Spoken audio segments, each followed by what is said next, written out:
remote, beautiful, mysterious, unique. Islands are worlds of their own. Places apart where life has evolved differently. But in our modern, interconnected world, islands are also part of a global community that is changing, for better or for worse. In this series, we're exploring the lives of islanders. We're discovering that no matter how distant they are from the mainland, how distinctive their histories, or how proud they are of their independence, islands can't separate their futures from the fate of humanity as a whole. In so many ways, these shores are the front line of global change. What happens here matters to us all.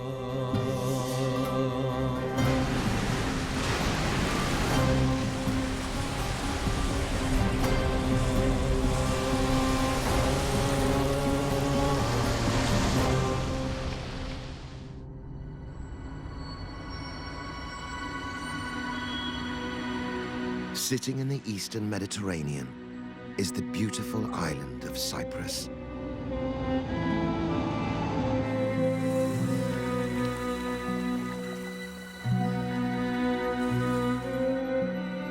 Kilometers of glittering coastline. Hundreds of hectares of broad, fertile plains set against a backdrop of dramatic mountain ranges.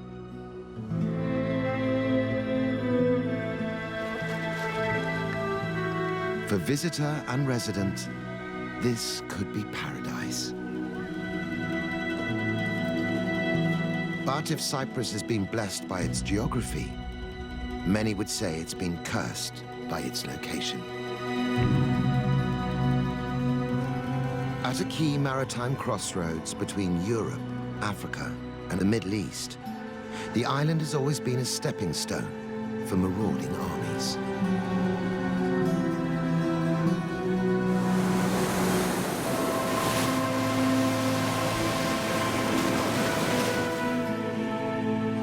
Each time, the people of Cyprus have been caught in the swell, forced to change their identity, pledge new allegiances.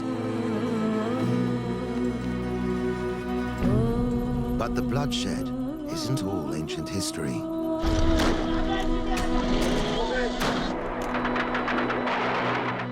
In 1974, the battle lines were drawn again. This time, Cyprus's twin populations of Greek and Turkish people were pitted against each other.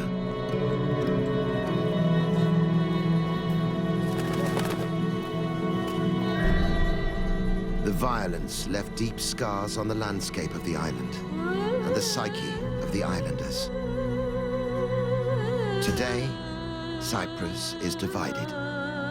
North against South, Muslim against Orthodox, Turkish against Greek. But there are those who aspire to a new future, where Cyprus can be whole once more. Can they bring harmony to a divided island?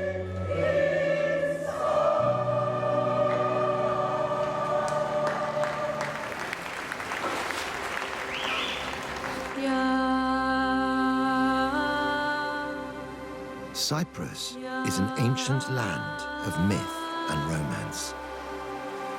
Its patron is Aphrodite, the Greek goddess of love and beauty. Legend has it she was born here, at Petra Toromio on the island's southern coast, rising from the sea on a giant shell. Her miraculous birth is marked by a feature that still dominates this famous beach, Aphrodite's Rock. The story goes that if anyone manages to swim 3 times around her rock, the goddess will bestow on them perpetual beauty. Now the myth is used as a marketing ploy to attract holidaymakers to the island. And with 340 days of annual sunshine, the tourists arrive in their droves. 2.5 million every year. Some come for the classical history and the ancient ruins. Others for an entirely different experience.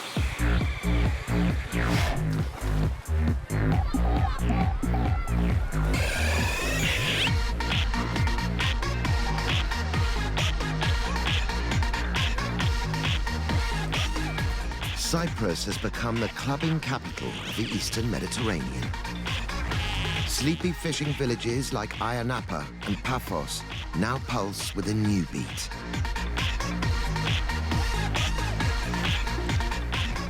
But the island's appeal to the beautiful people is nothing new.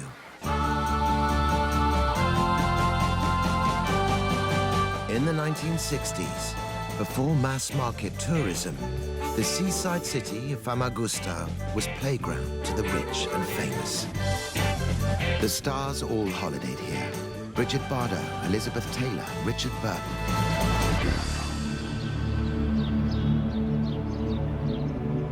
But in 1974, the golden days came to an abrupt end.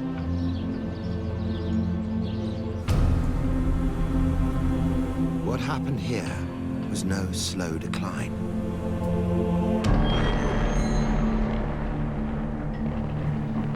It was a sudden and bloody conflict. When a Greek military coup tried to unite Cyprus with Greece, Famagusta was caught in the crossfire.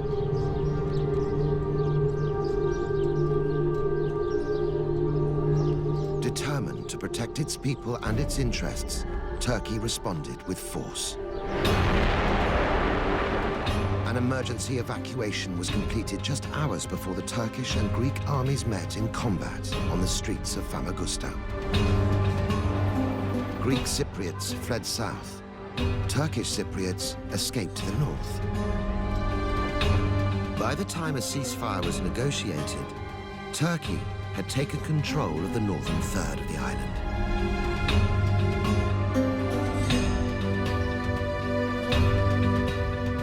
The United Nations set up a buffer zone between the two sides.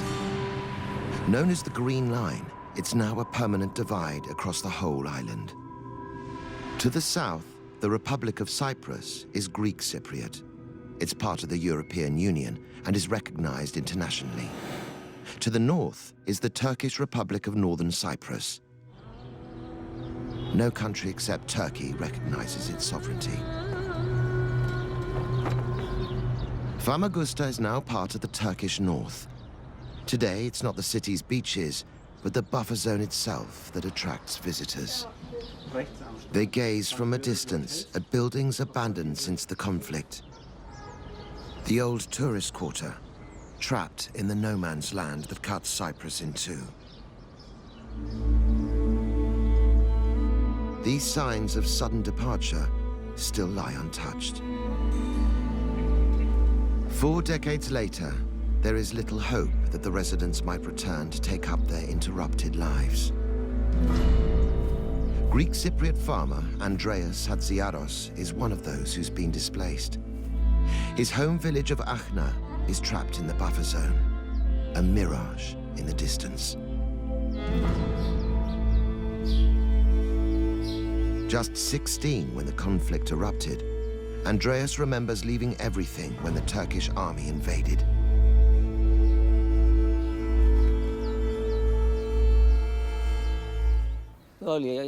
All of this used to be ours.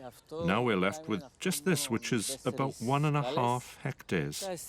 We are filled with nothing but bitterness. What else can you feel? It was only the presence of a British army base that stopped the Turks advancing further and seizing the rest of Andreas's family land. Today, Akhna lies abandoned and empty. Andreas can only watch from the safety of the Greek south as Turkish soldiers stand guard on the roof of his church. It's a daily reminder of the rift that now divides Cyprus. A rift that pushes the question of national identity to the heart of everyone's lives. Cyprus is a small country. There are no Cypriot people. We are Greek. And now there are also Turks in Cyprus. But there's no such thing as a Cypriot national.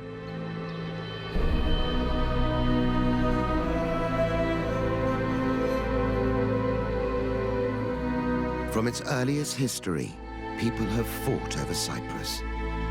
Seafaring nations prized the island for its fertile land and strategic location.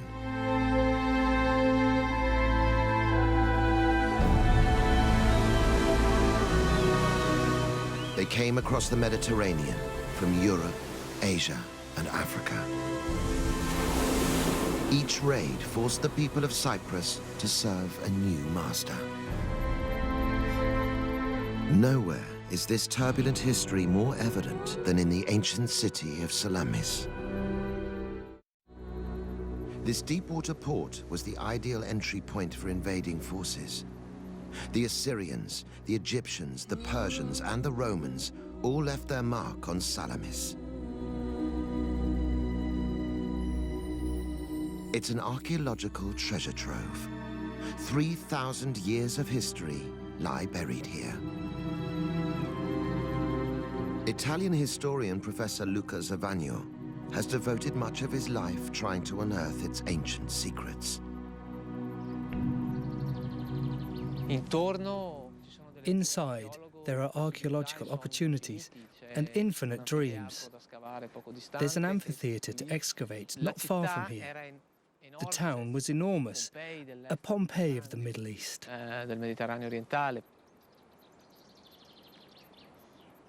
But the present-day conflict in Cyprus runs so deep that even ancient history has become a political issue. Because of its location in the Turkish north, archaeological excavations at Salamis are banned by an international embargo. It's hard to believe, and harder for Professor Zavagno to accept, that this city's incredible history cannot be unearthed.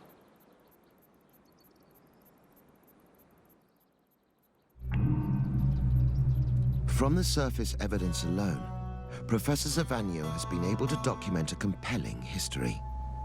Wave after wave of the great powers of the Mediterranean taking possession of this key entry point.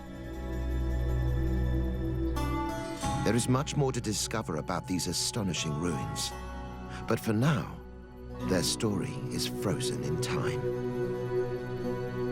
Professor Zavagno wonders whether he'll ever be able to marvel at their full riches. Living here as a Byzantine expert is a tragedy. Personally, it's a struggle to overcome the sorrow that I feel every day, knowing what Salamis could potentially be in archaeological terms. So the standoff continues.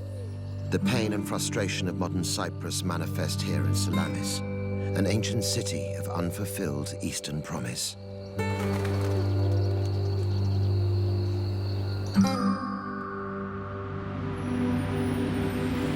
The divisions that have torn Cyprus apart go right to the heart of the island's capital.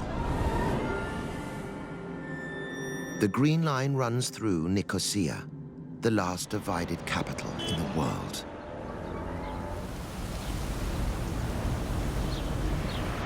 On the surface, it's a mix of ancient walls, traditional eateries, and busy streets.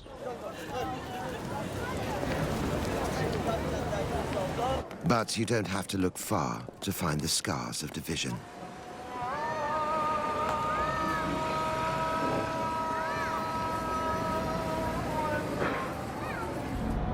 Machine gun posts stand empty but ready for action. Peepholes offer vantage points. Just a picture postcard today, but used in anger within living memory. Keeping the peace is a 1,000-strong UN armed force.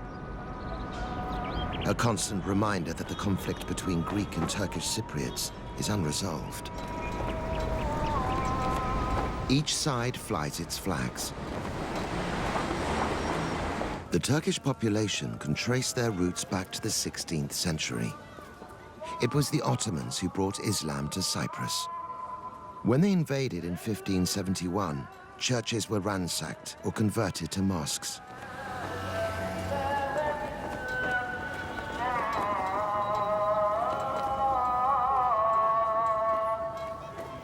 By contrast, the southern half of Nicosia is home to the Christian Greek Cypriots. Many of those living here, like Harry Lowe, came to the capital as refugees. Harry's hometown is now in the Turkish-occupied north. Before 1974, I was living with my family in the small town of Morfu. It was a beautiful place. And Morfu was built in a big garden surrounded by lemon, orange, and tangerine trees. But Harry's idyll was to be shattered.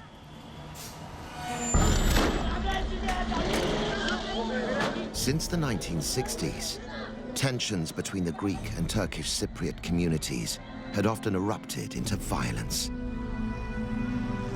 The invasion of the Turkish army in 1974 was a godsend for the harassed Turks. But for the 200,000 Greek Cypriots living in northern Cyprus, it was a disaster. Under an aggressive process of population exchange, Turkish Cypriots from the south were driven north, while Greek Cypriots, like Harry and his family, were exiled to the south, leaving behind their homes and livelihoods. They became refugees overnight. We left all our belongings. Everybody thought that we'd be coming back. So we left with just the basics for ourselves and our children. Today, Harry can only use the well-thumbed pages of photo albums to share the family heritage with a new generation. For me, these pictures are a treasure. If I didn't have these photos, how else could I show my grandchildren the life we had back then in Morfu? 4 decades after fleeing, the pain of exile hasn't diminished. It's the land of my ancestors, the land of my parents, my grandparents. Of course I miss it, and of course I want it back. Their old house in Morfu is less than 40 kilometers away. The prospect of never being able to return is heartbreaking for Harry. It calls to mind all that's been lost in the conflict. Nobody can believe this. Nobody can understand this unless they lived it. No one can understand unless they themselves are refugees, unless they lost loved ones in the war and are still waiting for them to return.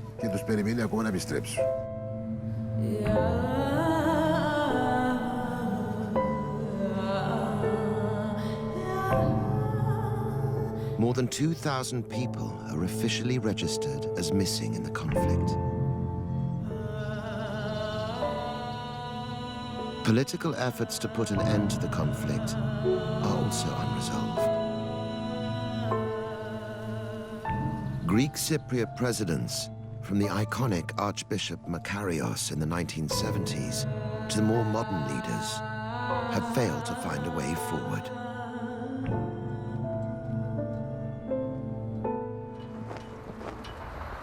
The result for Cyprus is segregation.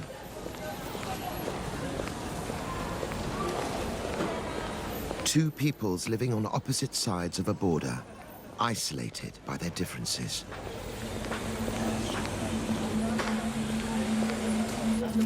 Today, with tensions at a relatively low ebb, the crossings in central Nicosia are open to pedestrians. traffic can cross the border between the north and south. But for trade, the Green Line is a real barrier. It acts as a brake on the economic development of the whole island. The Greek South, with its membership of the European community, is able to trade freely with the rest of the world. But it's much tougher to sell to the north. For businesses there, the effects are much worse. The Turkish Cypriot Republic is only recognized by Turkey and can only trade through Turkey. It's a huge disadvantage for entrepreneur Ursan Dala. Because our goods are subject to high customs charges, we can't compete. Because of this, we have to conduct our business within the borders of northern Cyprus. Since only Turkey recognizes northern Cyprus as an independent state, everything bought and sold here, food, textiles, retail goods, must come via Istanbul.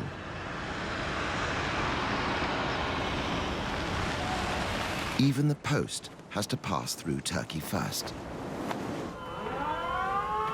Marketing to the rest of Cyprus is just as problematic. Ursan has made repeated efforts to get his products onto retail shelves in the south. Even talks brokered by the United Nations have failed to get the goods moving. The reason, as I understand it, is that supermarkets in the south are not prepared to put any goods produced in the Turkish north on their shelves, as they believe it will provoke a reaction from their customers. Prejudice or patriotism. The attitude of retailers, coupled with the restrictions on international trade, leave this Turkish Cypriot businessman angry and frustrated. But the economic divisions are a sign of a much deeper divide, one that goes to the very soul of Cypriots.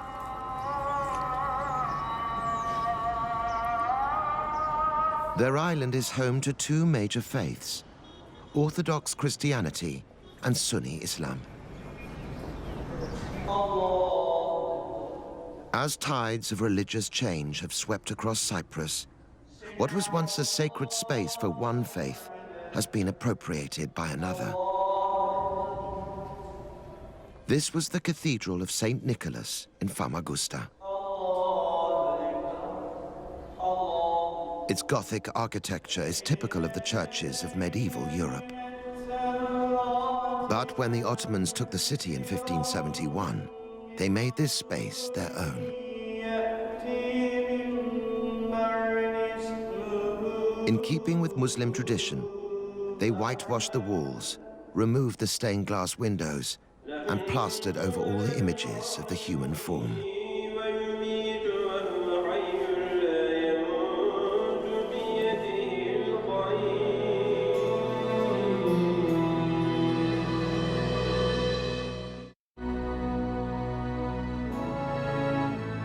By contrast, Greek Orthodox churches are elaborately decorated and highly ornate. Inside, vivid icons of the saints, the Virgin Mary and Christ cover the walls.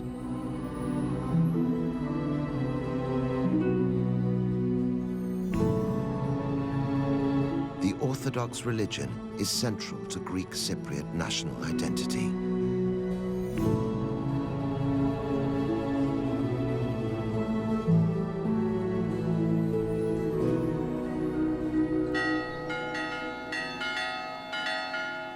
In the foothills, the village of Peristorona is preparing to celebrate Easter, the most important festival in the Orthodox calendar. For the older villagers, the Saturday of Holy Week is a quiet day of reflection and relaxation.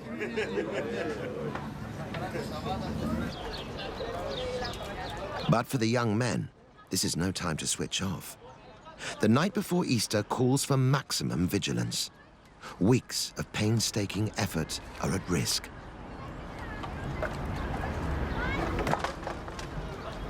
Michalis Sava and his friends have constructed the village's Easter bonfire. It's taken weeks to build, and its size is a matter of community pride, as well as a source of rivalry with neighboring villages. But despite its ramshackle appearance, there's no doubt it has genuine religious significance.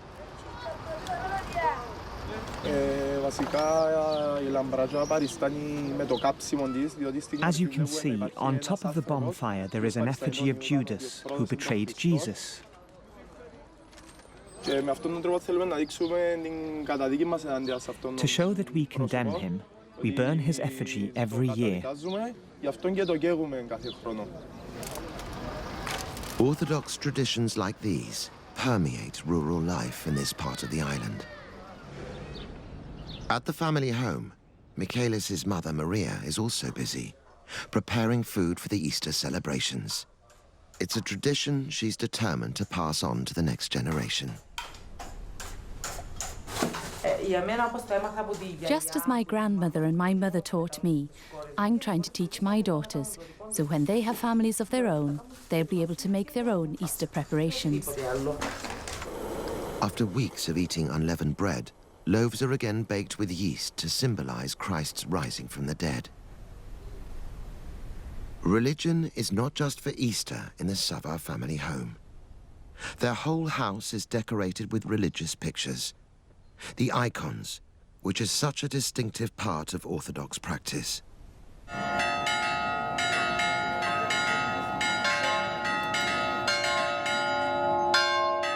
But tonight, for the most important occasion in the Orthodox Christian year, the Sava family will worship at the local church. The tolling of the bells calls the whole community together.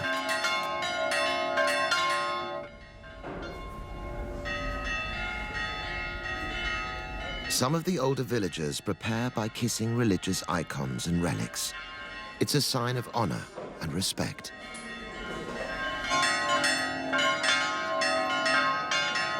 The Sava family, like their friends and neighbors, arrive in their best clothes.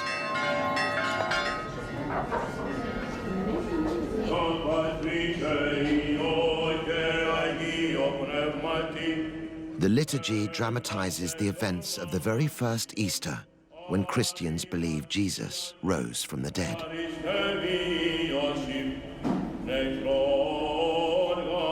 Greek Orthodox Christians have been celebrating this way since the 9th century.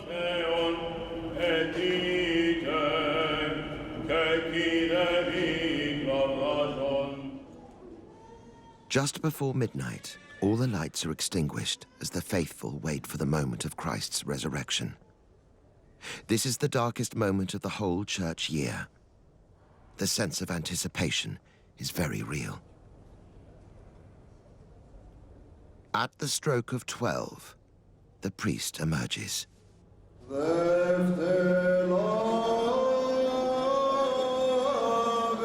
He proclaims, "Come and take the light." Villagers share the symbolic light of Christ.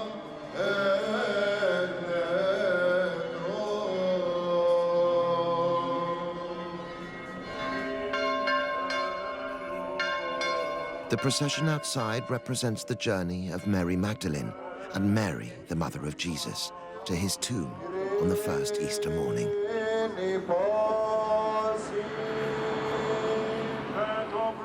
Echoing the women's astonishment at the empty tomb, the priest proclaims to the faithful, "Christos anesti," Christ has arisen. And the congregation reply, "Alithos anesti," truly he has arisen.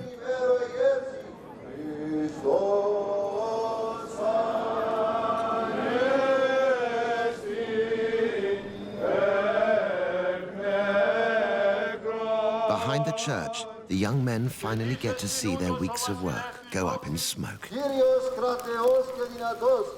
Michaelis stands with his father. Easter is about family as well as sacred ritual. Scenes like this are repeated across the Greek Cypriot South. It's a tradition they'll seek to protect, whatever the future of their divided island.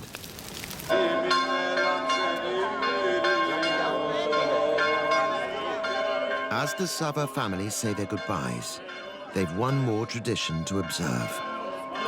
If they can keep their holy flame alight all the way home, they will enjoy a bountiful year.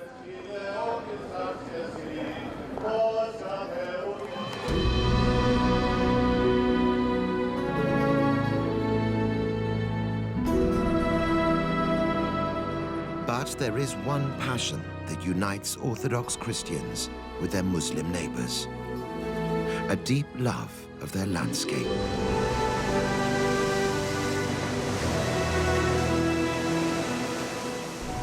And there's one place where this is especially true: the Karpaz Peninsula.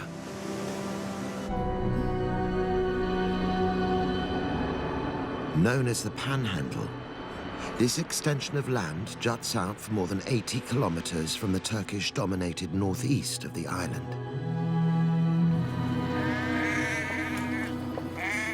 Relatively untouched by the divisions that scar the rest of Cyprus, the Karpaz is one of the most unspoiled places in the whole of the Mediterranean.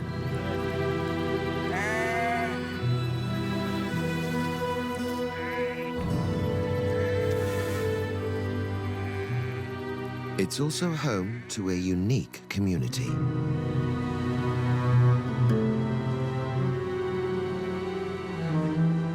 Greeks and Turks have always lived side by side in the village of Dip Karpaz. The upheavals of 1974 didn't change that. When the Karpaz Peninsula was cut off by Turkish troops during the invasion, the Greek Orthodox inhabitants couldn't flee south. And they've stayed here under the Turkish administration ever since.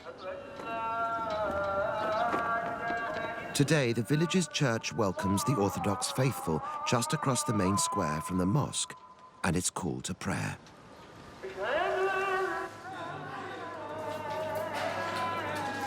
The Greek coffee shop looks across the street to its Turkish neighbor. They're used indiscriminately by both groups.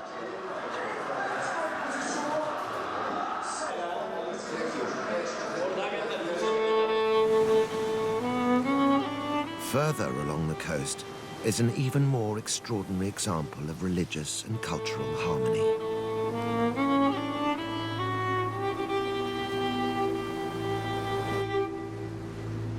This crumbling monastery was once known across the world as the Lourdes of Cyprus for its miraculous healing powers. Dedicated to St. Andrew after he performed a miracle here, it's a cherished holy place for both Greek and Turkish Cypriots. Pilgrims of all faiths come here to pray side by side.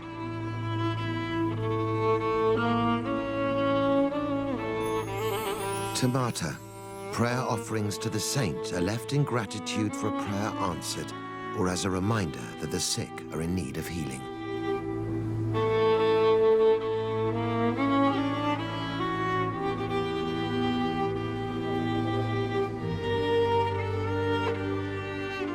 This is holy ground. But it's no miracle that the surrounding countryside is so fertile. Underneath the Panhandle, there are bountiful reserves of subterranean water. This keeps the Karpaz lush and green through the hot summer months, when the rest of the island is baked dry.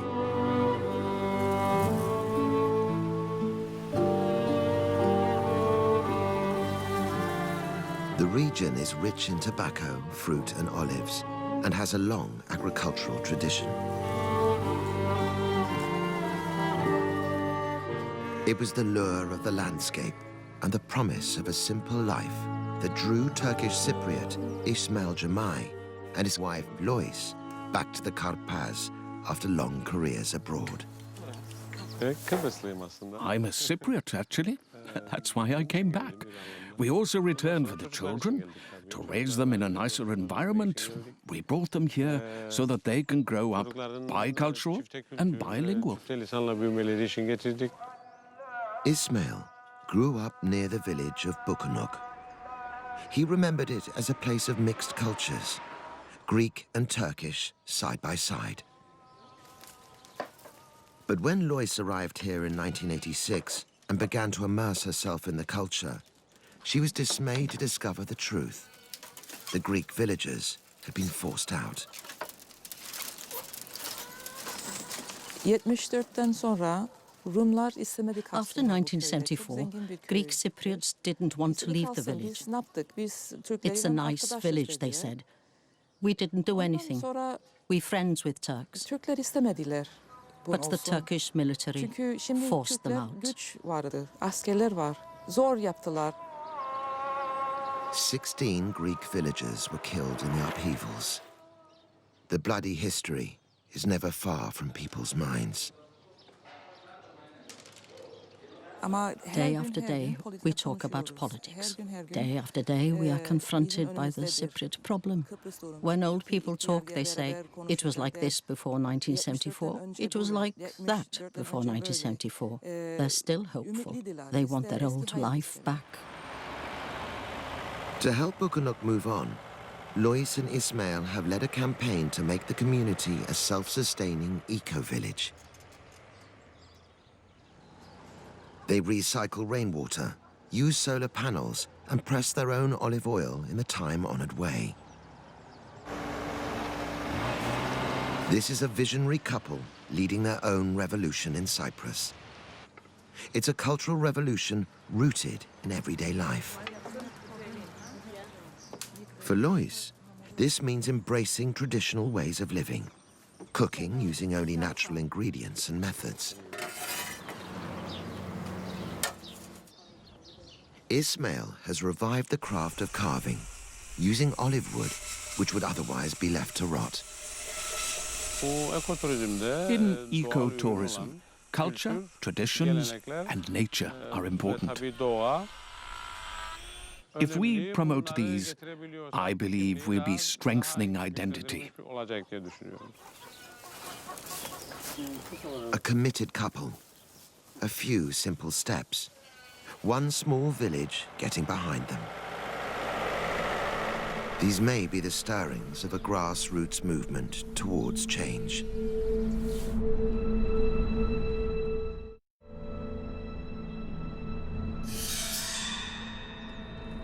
Back in the divided capital of Nicosia, the barriers to progress haven't shifted. But even here, there are signs of people reaching out to bridge the gap. And it's happening on the no man's land designed to keep the two sides apart.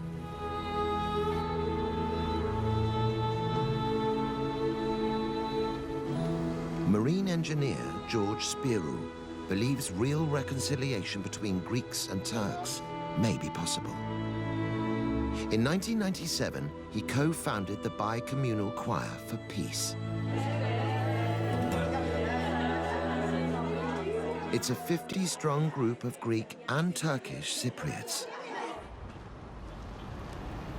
They rehearse here at the Ledra Palace Hotel, symbolically situated in the UN buffer zone between North and South.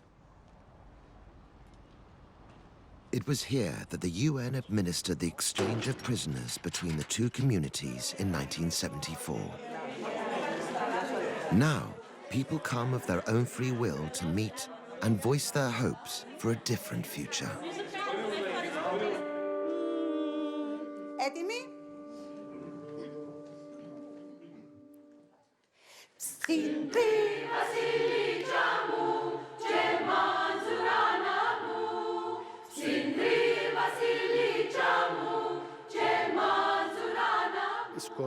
The purpose of the choir was to unite the two communities by means of their common cultural values and to use music to spread the message of love, peace and togetherness.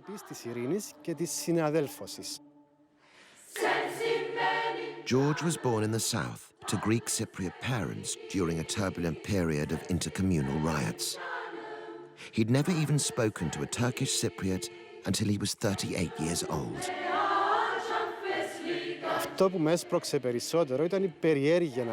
What inspired me was my curiosity to meet my compatriots, to find out who these people are, what do they look like, what do they say, what ideas do they have, what are they thinking.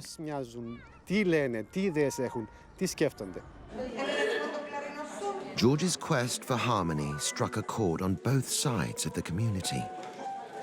These are singers with a common vision of dual culture, where language, customs, and traditions can be shared, even if it takes a really special effort.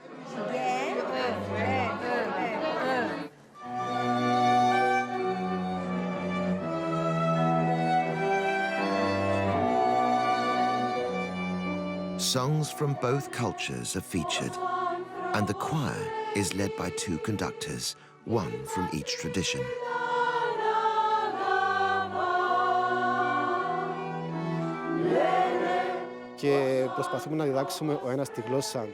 We try to teach our languages to each other. This is very important, and the audience sees this, sees the efforts of one community singing in the language of the other. The joy and peace our members share is projected to the audience.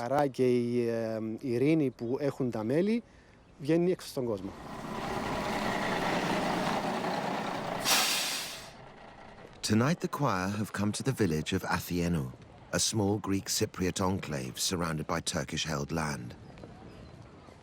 The concert commemorates the lives of two friends, a Greek Cypriot and a Turkish Cypriot, who were assassinated because of their work for peace between the two communities.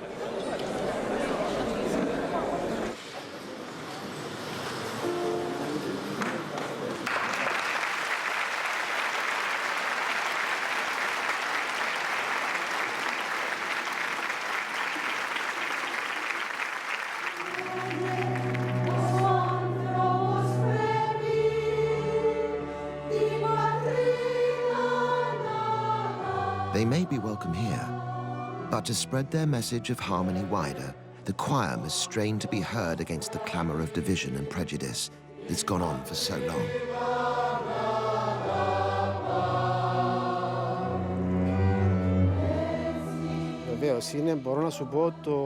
Of course, it's the biggest problem. It's something we think of almost every day, and have done so for 36 years. It's like an open wound. And it's a shame because it's a very beautiful island, and to be divided with half over there and half over here, this separation is a real shame.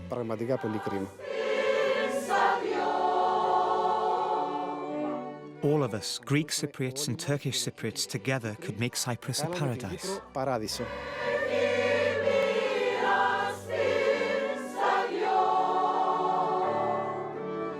Wearing white to symbolize peace, the choir's finale is an emotional plea. Written by friends from either side of Cyprus, My Own Country laments the heartbreak of their broken island. The lyrics lay bare the dilemma that every Cypriot faces. They say that everyone should love his country. This is what my father always says. But my own country has been divided into two parts. Which should I love? The question echoes from one end of Cyprus to the other.